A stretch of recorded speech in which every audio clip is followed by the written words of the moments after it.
Hello, स्वागत है आप सभी का। आज हम देखेंगे एक और नई कहानी जिसका नाम है बदल गया संजय। गर्मी की छुट्टियों में संजय इस बार अपने नाना नानी के यहाँ जा रहा था। वह पहले भी वहाँ जा चुका था, मगर तब वह बहुत छोटा था। उसे याद था कि वहाँ सभी उसे बहुत प्यार करते थे। माँ सामान लगा रही थी और साथ में संजय को समझाती भी जा रही थी।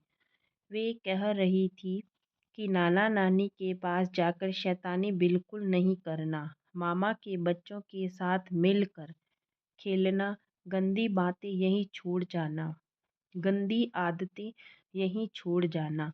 संजय को नाना नानी के यहाँ जाने की इच्छा तो थी, मगर माँ का इस तरह से समझाना उसे बिल्कुल पसंद नहीं आ रहा था। वह मानता था कि उसके अंदर कोई बुरी आदत है ही नहीं। उधर माँ उसकी हरकतों से हमेशा परेशान रहती थी। दरअसल माता-पिता के प्यार में वह बहुत बिगड़ गया था। छोटे बच्चों को हमेशा परेशान करना और रुलाना उसका प्रिय शौक था। अब तो वह बड़ों से भी आदर से बात नहीं करता था। यही कारण था कि मोहल्ले में उसके दोस्त धीरे-धीरे कम होते जा रहे थे। जो उसके दोस्त बचे थे, वे भी उसे अपने घर ले जाना पसंद नहीं करते थे। उसके घर भी बहुत कम दोस्त आया करते थे। माँ को चिंता हो रही थी कि संजय का यही स्वभाव ननिहाल में भी रहा तो सभी उसे गंदा गंदा बच्चा समझेंगे। संजय को इस सब की कोई परवाह नहीं थी। उसका दिमाग तो ननिहाल में नई-नई शैतानियाँ करने की योजनाएं बना रहा था। ननिहाल पहुंचते ही नाना-नानी ने संजय को प्यार से गले लगा लिया। संजय के मामा का लड़का सोमू और लड़की जिमी भी उसके पास आ गए। सभी बहुत खुश लग रहे थे। घर में हर तरफ चहल-पहल का माहौल बना हुआ था। खाने में और नाश्ते में वही सब बनाया जाता जो संजय को पसंद होता। संजय को भी यह सब बहुत अच्छा लग रहा था। 1-2 दिन तो आराम से निकले, फिर उसका दिमाग शैतानी करने को मचलने लगा।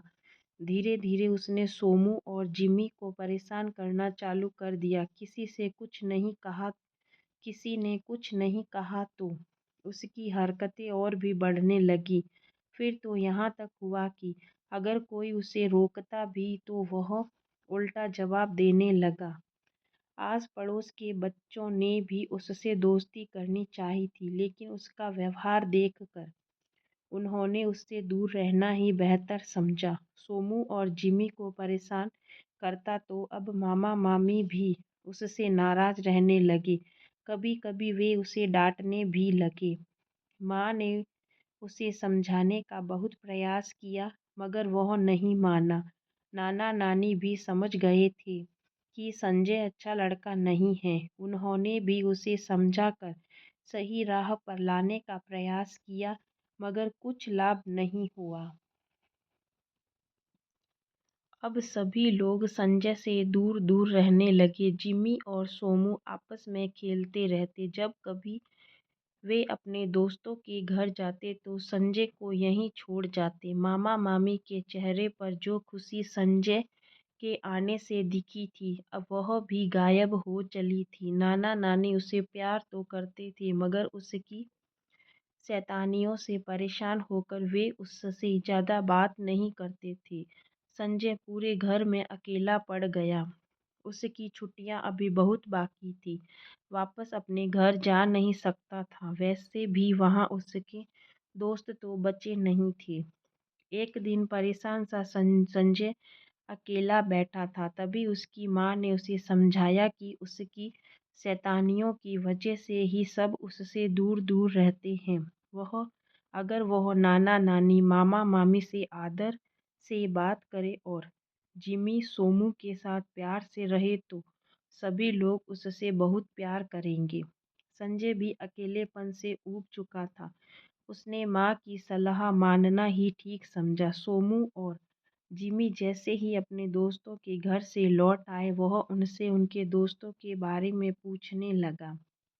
उसका बदला व्यवहार देखकर सोमू और जिमी भी बहुत प्रसन्न हुए। उन्होंने उससे खूब सारी बातें की।